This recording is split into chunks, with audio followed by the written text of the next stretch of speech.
This level was started mostly just like the kind of the opening shot where you're coming out of the cave and you really see this big temple. Was pretty early in the design of the level, where I wanted to kind of have this, kind of picturesque moment here, and also being able to see your end goal from the entrance as well.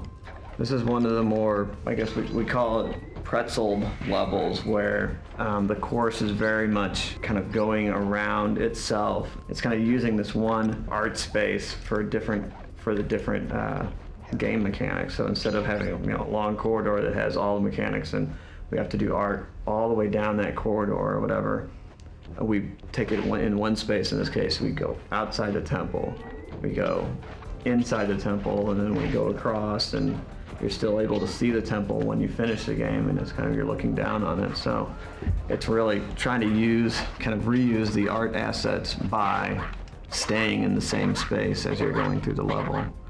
This is another one of our earlier uses where we're going to a more extreme camera angle for dramatic effect when you're going into the temple and you have the snow falling away down the cliffs as you go, just for added drama. And we know exactly what you're going to be doing, because the gameplay is constrained to that curve that's kind of hugging the cliff wall here. So we know it's safe to take the camera up into a more extreme position than the typical gameplay camera. I love, in general, the kind of circuitous route through this whole level. The fact that you get through one area and then slide down to another, and then sidle across cliff face over to another, and etc. There's kind of an interesting route through the whole level.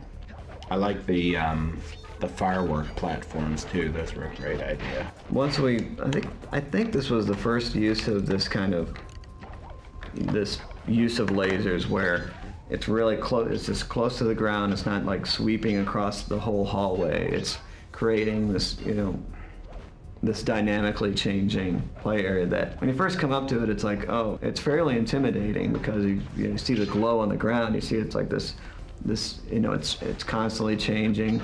But they're actually pretty easy to play. So it's kind of making things, for more inexperienced players, having them see a moment where it looks very dangerous, and them getting through it successfully is something that is good, because it gives them a sense of accomplishment. So that's the reason why it's just kind of this cool thing that's actually fairly easy to play through. And once this one was put in the game, there's several other areas where we decided that we could use this and change the speeds and change the sweep patterns to give it a different feel, and to really, just make it faster. It makes the difficulty harder. So you can definitely dial it up to be challenging, but in this case it was set up for one of the earlier levels, so it's pretty straightforward actually.